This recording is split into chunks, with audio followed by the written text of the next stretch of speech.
As I told you on 9/11, I suddenly realized it was my task to make difficult books readable, which is what I've done on the back table. I sometimes describe myself as a man who reads big, thick, old books and writes modern, small books that anyone can understand. And actually, I rather enjoy it. I don't surf the web. People are disappointed when they run into me sometime and some other counter-jihadist, they go, "Have you seen my website?" No. I don't even go to my own website. I have very little interest in the web except for Craigslist and Yahoo headlines and Drudge. That's it. So I like reading big, thick, old books. I really do. But I thought when I got my books written, in which the Quran was easy to understand, here's Muhammad, easy to understand, all these books on Sharia and everything were easy to understand, I thought, we win. No, we don't even have game. Because what I discovered was, other than a minority view, and trust me, you are so minor, everyone else's reaction to the knowledge, to the answer to question, what is the true nature of Islam, react in fear, hatred, and anger. When I try to explain to people something about Islam, they're terrified. So I thought people would run when I got my books published, and indeed they did run away from me. So I thought there was just one great question. What is the true nature of Islam? But I found there was a second question more important. Why are we afraid to know Islam? Now, remember I told you about stories? Here's the thing. My books are factual. They work here. But in dealing with human beings, if you're going to make a sale, any salesman will tell you this, the facts are secondary to the feelings. And where you get feelings is from stories, amongst other places. And I began to think about, why is everyone so afraid even though they don't know anything? Well, it turns out they do know little figments of stories about Islam that involve violence. And the knowledge that they were into the slave trade does not come as a shock, really. So, remember I told you that the house of Sufism was like a palace with a smell coming up from the basement? Everyone smelled that smell. They just don't want to talk about it. But it's somewhere deep in the back, almost primordial mind. So, the problem is we don't know the history of Islam. We don't know the answer to this question. This is the world of Islam. How did it happen? You can ask very intelligent people, and they will not be able to give you the answer to this question. How did North Africa go from being European and Christian to becoming Arab and Muslim? How did that happen? And is that an important question? How did the Middle East go from being Christian to Muslim? And is that an important question? I think it's an overwhelmingly important question. All right. Now, to understand how that Islamic world came about, we're going to have to go about and see how Islam entered our world. Now, to do that, Islam entered the world of the Byzantine Empire. We know that in the Sirah, Muhammad's life, his last days were spent killing Christians and subjugating them. After he died, that process continued. So, let's describe the world that Islam invaded. Now, we're told that the Roman Empire collapsed when the German barbarians invaded Rome. Y'all heard that story? Well, that's false. That is not true. It is wrong. What happened was, after the German barbarian tribes invaded Rome, they set up their own version of the Roman Empire. They retained classical culture. They spoke Roman. They hired Roman philosophers and Roman attorneys to teach their children and to run their schools. They came into the Roman Empire not to destroy the empire, but just to get the goods for themselves. The eastern part of the empire, so-called Byzantine Empire, is over here. Now, this is after the German invasion. The important point is this: there was still a classical empire. It's not collapsed. Then, after the fall of Rome, the Byzantines gradually exerted their political influence till now this was the new form of the Roman Empire. This is the Byzantine Empire, and it is about to be invaded. This is the classical world that Islam invaded. Notice that the classical world is still up and running. It's critical to remember that. It was now weak, but it was still up and running. We're going to see what caused its collapse. Here we see in 25 years, 3 stages of development of the spread of Islam. This is 25 years' work. How is it that the Arabs were able to do to the Byzantine Empire what the Persians could not do in Iran? Here's the answer to that question. It has to do with Iran, actually. The Greeks and the Persians had been having wars since forever. All right? The 300 at Thermopylae, that was about the Persians. All right? Alexander the Great, he defeated the Persians. The Persians kept hammering on the Romans and then the Byzantines, and 25 years before Islam invaded, there was one massive last series of battles that left Persia weak and the Byzantine Empire very weak. Then comes along the Black Plague. 1 person in 3 dies. So the Byzantine Empire, when Islam invaded, had been weakened by a long war with Persia and the loss of 1/3 of its population. The economy had collapsed by 2/3. You think the Obama economy is bad? Try 2/3. So we had an empire that was weak, invaded by people with a mission. Now what's important here is these 3 different shades of green represent the different caliphs. This empire is beginning to build here came from people who could be described as the apostles of Muhammad. Why is it important to know that? They knew Muhammad. They held his hand. One of them, Ali, married his daughter. Abu Bakr was his father-in-law. These people are not just brothers in the religious sense, they're brothers in the family sense.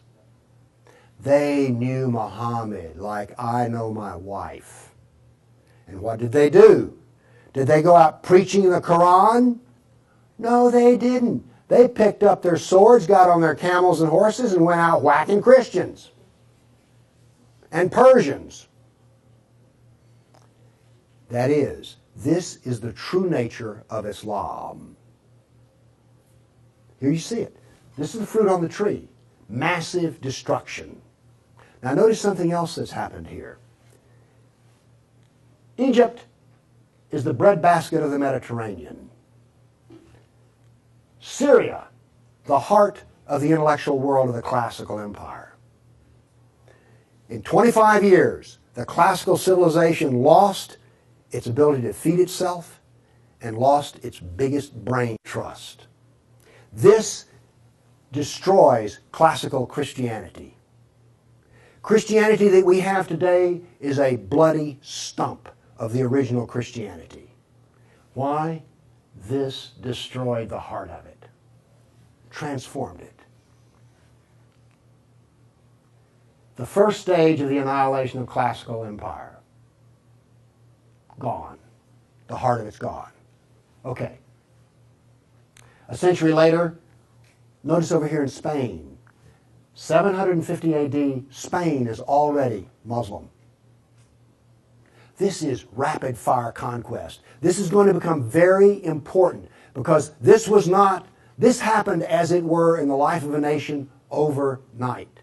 This brutal assault is the key as to why we fear Islam. Now then, you're next going to see history that you've not heard before. I'm not a historian, but I am a scientist. And I can reason from data.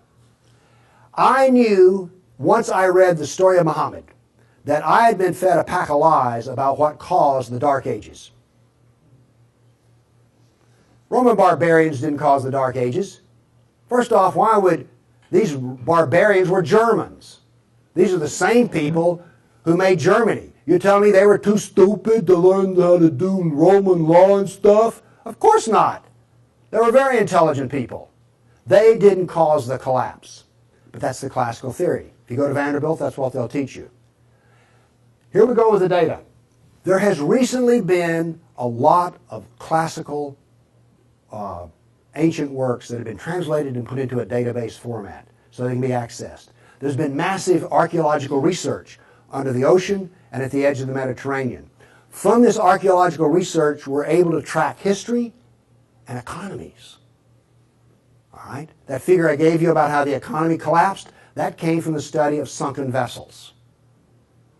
Because if you're not buying much, you know, if 1 in 10, let's say 1 in 10 ships is sunk, that figure's not that high, but whatever. If you see a lot of sunken ships, there was a lot of ships sailing around. When they go down, the economy goes down. So from this data, we know a lot. And this, in particular, the database of ancient documents, gives us 548 battles that Islam fought against the classical world. This is all new information.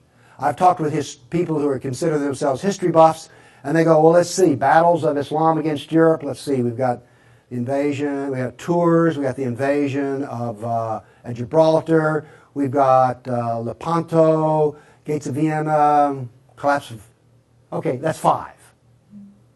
You talk to a historian, and those are the 5 battles they can scratch up. And then I remind you, you can have all of these slides if you just send me an email for it. Okay, what does this new data show us? It shows us this. See the white spots? They're brand new battles. They're going to change to red. These are new.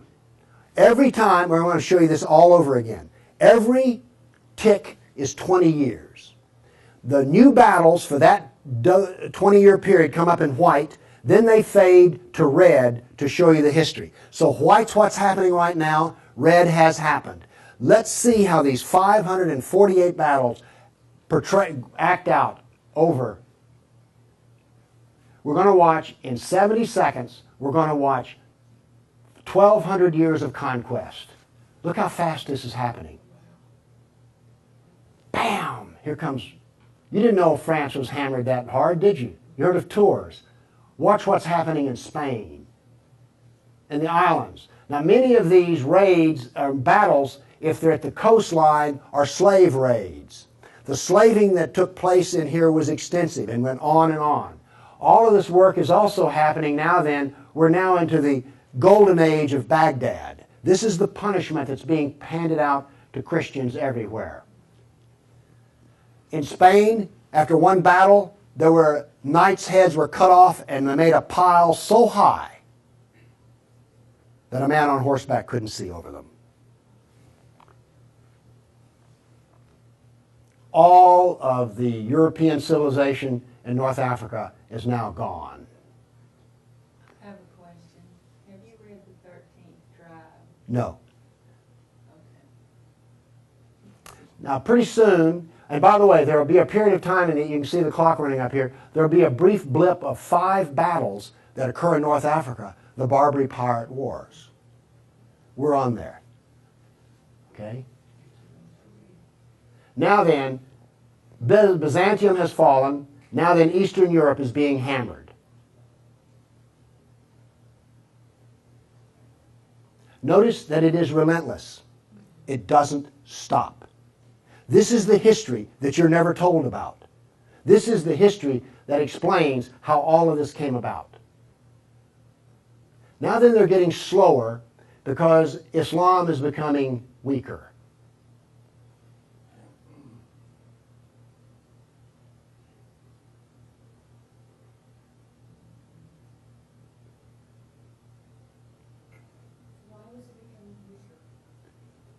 Corruption. All empires collapse from the inside ultimately. Okay. I say that what caused the collapse of classical civilization was not the invading German barbarian tribes. I say that classical civilization was destroyed by Islam. Now comes the question, why do we not want to know that? We're going to answer that question. All right, now I want to give you the headlines. With all those little dots, basically what I've showed you is just quantity. Okay? Relentless, but quantity. Now I'm going to give, we gave you 1,200 years of battles in like 70 seconds. Now we're going to go through in about 4 minutes. I'm going to give you the headlines from each century so you will know the emotional tone of what is happening. All right, 7th century. Muhammad sent Khalid out, the sword of Allah, to the Jazima tribe to offer Islam. They refused. He annihilated every one of them. At the Battle of Oasis in Iraq, for 2 days he spent out rounding up the losers, put them in a dry stream bed, and cut off heads until the stream ran with blood. He then took the captain of the Zoroastrian Persian tribe. His wife was there. He cut off the man's head, let the blood drain into the soil, and raped his wife in the bloody soil. That was one of the companions of Muhammad. This is the nature of jihad. Where did Khalid learn how to do that? From Muhammad. From Muhammad at the Battle of Khaybar. Umar conquered Jerusalem, and every Jew and every Christian became a dhimmi, which is a third-class semi-slave. You're now going to see, for the next few centuries, you're going to see Golden Age.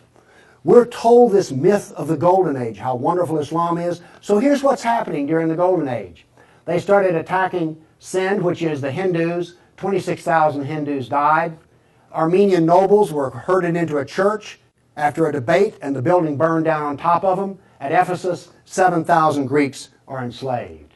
We're still having the Golden Age. All new churches were ordered destroyed. At Amorium, there was massive enslavement of all the Christians. The Egyptian Christians revolt over the jizya, which is the dhimmi tax under the Sharia. Churches are burned, vineyards destroyed. 10th century, we're still in the Golden Age. In Thessalonica, 22,000 Christians enslaved. Christians massacred in Seville. In Egypt and Syria, 30,000 churches destroyed. You have your religion, I have mine. Still in the Golden Age, 6,000 Jews in Morocco killed. Hundreds of Jews in Cordoba killed. 4,000 Jews in Granada killed. Georgia and Armenia invaded. In Hindustan, 15,000 killed, 500,000 enslaved. Golden Age, still upon us. In Yemen, the Jews are given the choice of convert or die. The Christians of Granada are deported to Morocco. And in India, cities are destroyed under the order convert or die. In one town, 20,000 Hindus became slaves. Still the Golden Age. 50,000 Hindu slaves decided to get freedom by converting to Islam. A new 20-year campaign created 400,000 new Muslims out of Hindus. Buddhist monks butchered, nuns raped. In Damascus and Safed, mass murder of Christians. Jews in Marrakesh massacred. Tabriz, forced conversion of Jews. Still, we're in the Golden Age. There are riots in Cairo. Churches are burned. Jews of Tabriz are forced to convert. Tamerlane, one of the most evil men who ever lived, massacred 90,000 Hindus in one day. 30,000 in another battle, massacred in cold blood. Another Muslim leader takes 180,000 Hindu slaves. Oops, we're out of the Golden Age. See if you notice any change in tenor. Tamerlane destroys 700 villages in India. Now then comes He then turned to Iraq and annihilated the Nestorian and Jacobite Christians. The Nestorian Christians, half of the Silk Route in China was Nestorian Christian. The Nestorian Christians had emissaries and missionaries in the court of China. Afghanistan was partly Christian. All right? Gone. This is part of the destruction of the church that no one knows about. 700 years of attack, they finally destroy Constantinople. 16th century, the son of Tamerlane destroys temples, forced conversions. Two of his generals built 2 towers of human heads. Once again, you couldn't see over them. And then noble women, Hindu women, started the practice of sati, which was mass suicide in order not to be sex slaves inside of the Sultan's harem. 17th century, Jews of Yemen and Persia forced to convert, forced conversions of Greeks. The Zoroastrians are persecuted in Persia, and over 500,000 killed Hindus. 18th century, more Zoroastrian persecution, Jews of Jeddah expelled, Jews of Morocco massacred, Hindu persecution continues. 19th century, more forced conversion of Jews, Jews of Baghdad massacred. Oops, 250,000 Armenian Christians slaughtered in Turkey. Now then, in Persia, the Zoroastrians are completely annihilated. 20th century, over 1 million Armenian Christians killed. 1 million. So you now not only know the number of battles, you now see the tenor of what's going on. You now know quality and quantity. Do you get the drift on how bad this was? Now then, the establishment doctrine is that we've already told you classical collapse had nothing to do with Islam. And indeed, Islam was a source of good because the hillbilly Europeans lost their classical learning and the shrewd, smart Arab Muslims preserved all the knowledge in the Golden Age. This is what is taught in our schools. I maintain that it was annihilated by Islam. Okay. We've been talking about land here. I now want to talk about water because classical civilization was based upon the Mediterranean Sea. Egypt was part of the Mediterranean world. It was not part of the African world, okay? Because to go from Alexandria, Egypt to Nigeria was a lifetime. But you could get on a ship and be there in 10 days. Does this make sense? It was cheap transportation. You could haul a ton of grain from Egypt to Rome as much as it cost 75 miles by ox cart. This is important. I'm going to be driving back on the interstate after I finish talking here. I do not expect to be attacked or shot at on the way. I presume that the interstate is safe travel. Used to be that way under the Roman peace. That ended. The importance of naval work, as many as 500 boats could be in the harbor of Constantinople. The collapse of the freedom of sea. Let me show you something. Now we know this from history, the data. Rome used to communicate with France by boat. After Islam, they went overland through the Alps. Why did they do that? There was no longer freedom of the sea. Here's interesting. The Black Plague was a known problem in the Mediterranean. It used to take 4 months to get from here to Constantinople because there was sea trade back and forth. Well, that was eliminated. So now then when there was an outbreak of the Black Plague, it went from harbor to harbor, all around here, and it took 4 years to get to here. Do you see the point I'm making? There was that little freedom of trade. As a merchant striking out to do business, you could wind up with your ship gone, your goods gone, and you're in chains, enslaved. By the way, this cuts down a lot on commerce. A brag. The Christians couldn't float a plank on the inland sea. What did this do? It isolated Europe and impoverished Europe. So, you know the business of the Barbary pirates? You know the business of the Somali pirates? Same. It is Sunnah. It is Sunnah, the way of Muhammad. There's a famous hadith which is repeated endlessly in which Muhammad awakes in a dream and he sees his jihadists sailing the inland sea. Islam always practices, where possible, economic warfare. Muhammad attacked caravans. What was attacked in New York? Ooh, Trade Center. This, economic warfare. I am an admirer of Islamic civilizational war methods. They're superior to everyone else's thinking in war. They use everything for war. Everything, including the womb. This was an economic jihad. There were three, you heard of the Dark Ages? Well, there were 3 Dark Ages. One in Europe, one in Turkey, one in North Africa. You weren't told that, were you? Wonder why. Here we see some ruins. What's the importance of these ruins? Well, they're up and standing. What happened to all the ruins in Rome? Well, the people who were still living there used them as quarries. They harvested them. The Colosseum remained simply because it was so big. What does this tell us here? If all this stone is still stacked up, there were no people. The invasion of North Africa was so brutal and so fast that it actually left in the harbor a layer of silt. Here's how that happened. North Africa used to be farmland, irrigated farmland. The Romans, clever men that they were, put along the roads in North Africa olive trees for shade and for keeping the road fixed for free. Because what would happen is you would bid on buying a lease on a stretch of Roman road in North Africa. You maintain the olive trees and the road, and you got to keep the olives. So the Romans got money from selling the lease, and then they got the road fixed for free, and somebody has a business making money. Is this clever or what? That all ended because the invading Arabs were not farmers. They were herdsmen. The people there were Christian, and so therefore, when the average Arab family would own 50 goats. They put their goats out into the fields of Christians, and the Christians as dhimmis had no right to protest.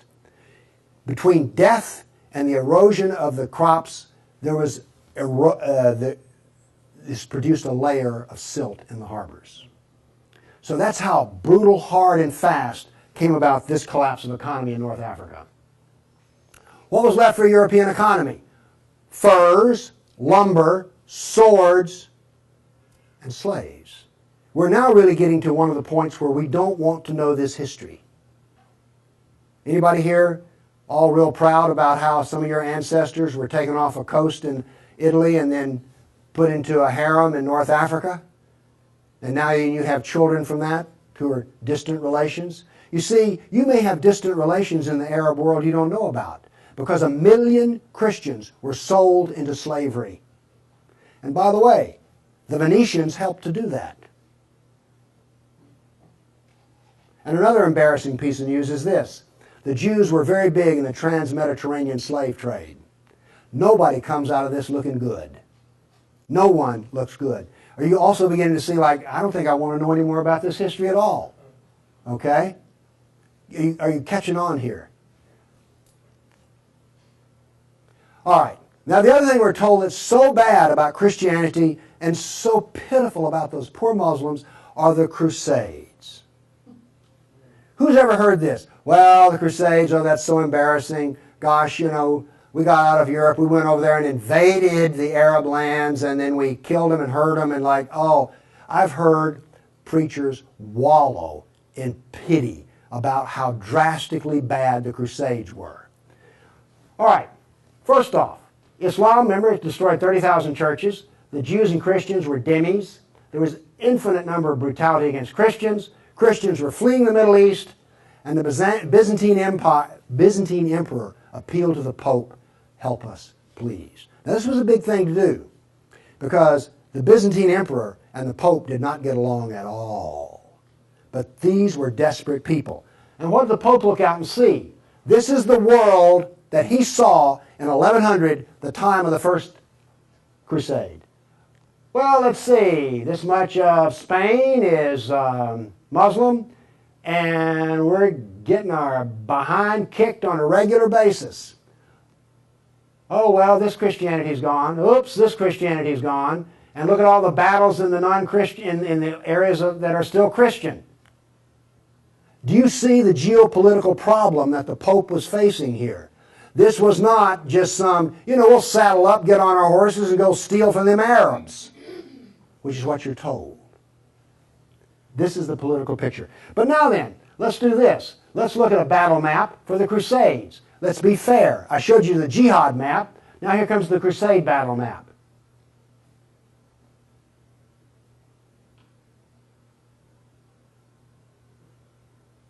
We're almost done. That's it. Now we're told that the Crusades are the moral equivalent of jihad. And therefore we need to be ashamed and whine and cry. All right. The Crusades were defensive, lasted 300 years, and the last one was over 800 years ago. All the jihad was offensive, lasted 1,400 years, and it's happening right now. In all probability, some Christian is being slaughtered in Nigeria today. Now, Is this moral equivalence?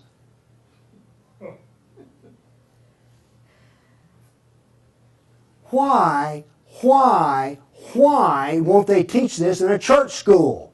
So the ministers will stop, oh, the Crusades were just so terrible. No, the Crusades were one of the few times the church put steel in its spine. And then we apologize for it.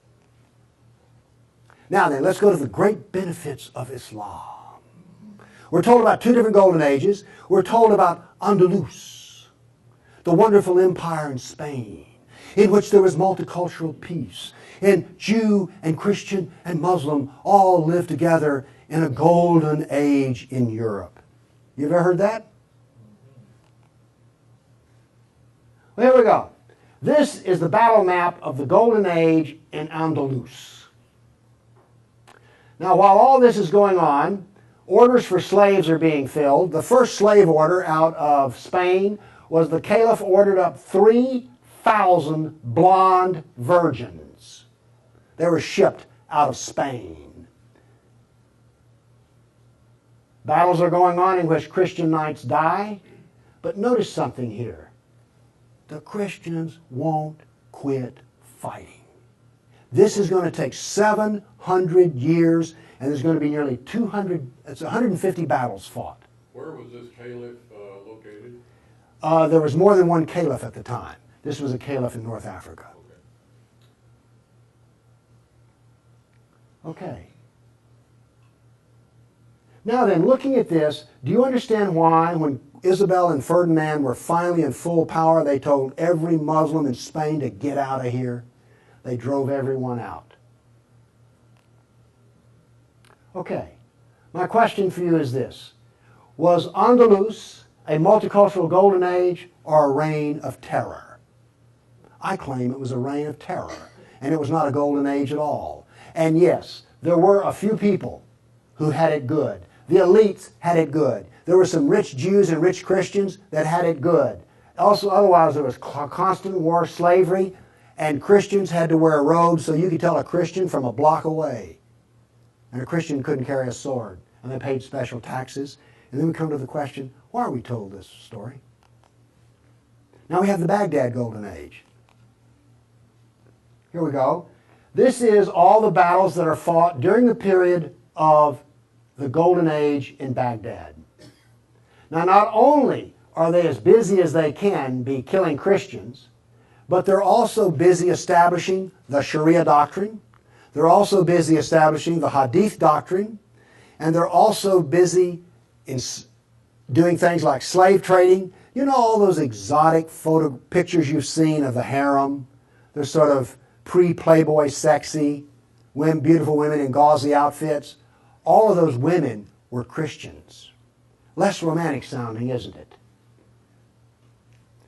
The other thing that's happening in Baghdad is this. A new philosophy is being generated in which there is no cause and no effect. This turns out to paralyze the mind. Okay, those were all the battles that were fought during the mythical Golden Age.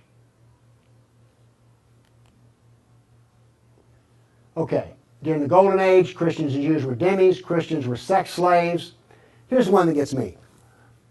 During this Baghdad Golden Age, they evolved a philosophy in which there were no laws of nature and there was no cause and effect.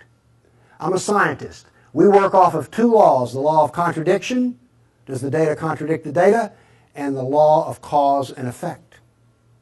I've just explained to you why, out of their Golden Age, why you don't find Muslims getting Nobel Prizes in science. You cannot be a scientist and not believe in cause and effect. You just can't. Won't work. Now then, the Christians did all of the vaunted translation of the Golden Age text, and get this. We're told that this was such a great peak of learning, they destroyed 90% of the books. And we're told that the remaining 10% they preserved is like, oh, this was the Golden Age. Oh, we live in eternal gratitude to the Muslims. If they had come along, we'd have had 100% of them. Presented with a library in India, the largest library in the world was a Buddhist library in Nalanda. They came to him and reported the existence after they had conquered, and they said, what shall we do with the library? The order from the general was this: if it contains any information that is in the Quran, we already have it, burn it. And if it contains any information that is not in the Quran, it is false, burn it. The same was done with most all of the libraries. And why are we told this was some wonderful golden age that preserved knowledge for us? Ottoman Empire, 1683. The reason I have this up here, Islam in Europe.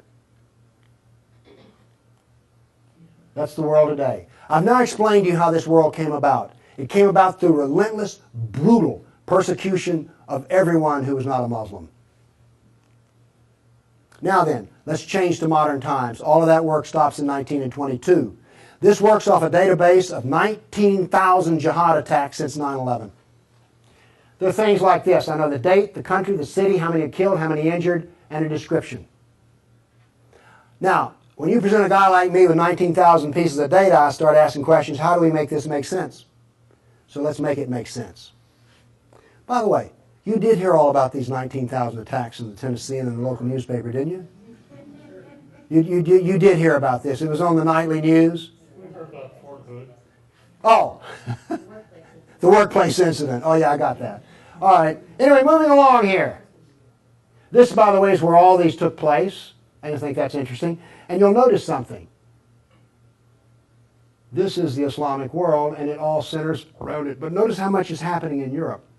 Okay. I take the data and I parse it and I divide it. I use Islamic doctrine to analyze this data. What does Islam insist on? Well, in my first lecture, I told you they're fixated on the kafir, right? So I use the kafir to analyze this data from an Islamic standpoint. See, I'm the ultimate multiculturalist.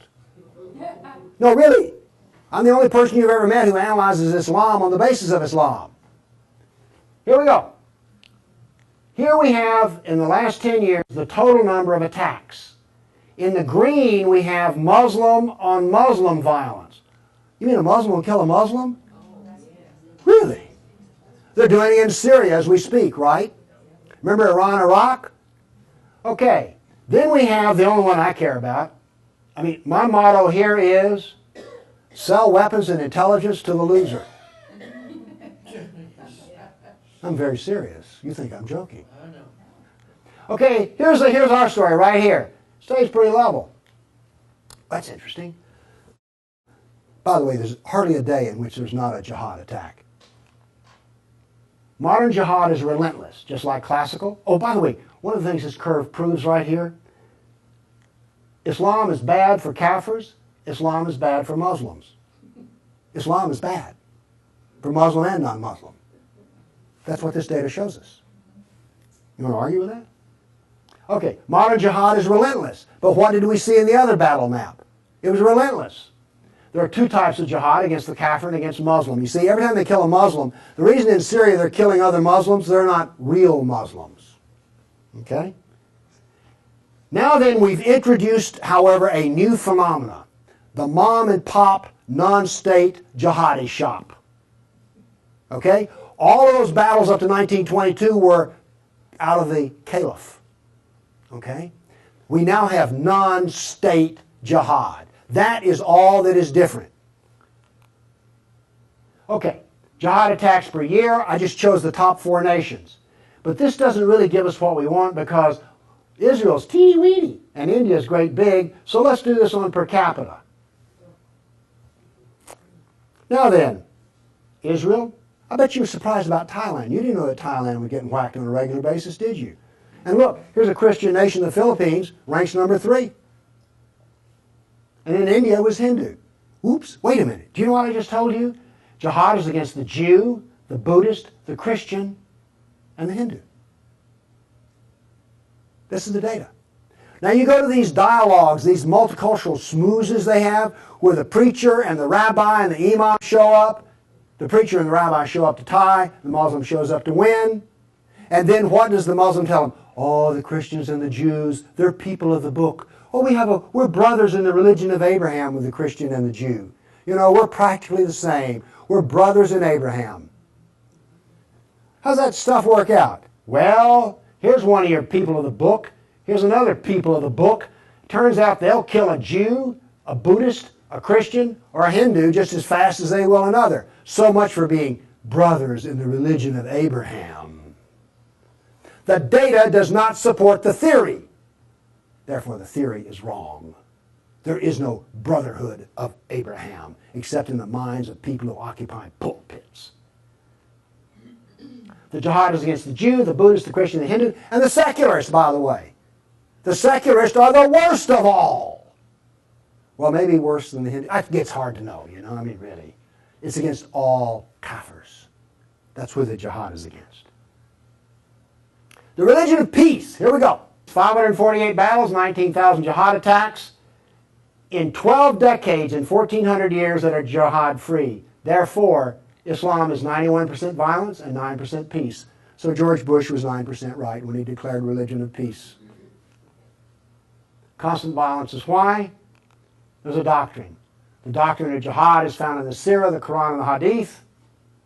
We've already been over this. They don't like kafirs. We have a whole doctrine of jihad within the text. Islam was only successful through jihad. Therefore, we have a doctrine which produces jihad, and it produces this effect of the collapse of civilizations. Here you go. Tears of jihad. 270 million dead over 1,400 years. Read them and weep. Read them and weep. The doctrine drives history. History shows the true nature of political Islam. Political Islam is the enemy of all Kafir nations. There's an intellectual history. In 1,400 years, I've read a lot of old documents. They never talk about the Muslim. They talk about the Arab, the Turk, the Moor, Al-Qaeda, Asian. And it's always been by specialists. And today, all the established specialists are apologists for Islam. Why was the Quran code not cracked recently? How come we don't teach Muhammad? And why is the Golden Age propaganda taught? Why do we remain ignorant and keep suffering? I maintain there's a reason for this. I maintain that this constant brutality over the centuries has produced in the Western mind the equivalent of the abused dog, the beaten wife, and the raped child. We do not think correctly. Everybody's seen the beaten dog that when you approach it? That is the Western mind. We deny the attacks. How much jihad is ever reported? The churches will not even admit that a Christian suffers anywhere. Fear. Muhammad used fear. Any public critic of Islam has a certain fear element there. Guilt. Oh, we haven't treated Islam right. If we treated him better, everything would be good. We don't teach the history. We humiliated. Who here is going to go home and brag about how your ancestors were slaves, how your history was annihilated, and that all we teach is the lie of the Golden Age? Have you not noticed since 9/11 how bitter and angry politics has gotten? The reason is we're not allowed to get angry at the enemy, so we get cranky with each other. We're powerless. Anybody want to debate about this? The abuser. Muslims will not admit they sold a single slave or ever killed a person. They're arrogant and self-confident. Islam is perfect. Word Islam means submit. They expect submission out of us, and they get it. Islam is the victim. After 9/11, I heard this. The real victims of 9/11 were the Muslims. You heard that anywhere? After 1,400 years of jihad, brutality, enslavement, theft, deception, rape, annihilation, and insults, the Kafir mind has become identical to that of an abused victim. Our only solution is to face our history and welcome it and embrace it. This is exactly the way we will heal our nation, is the way we heal a person who's been brutalized. You have to go back to the original event. And this is why we are afraid. Thank you.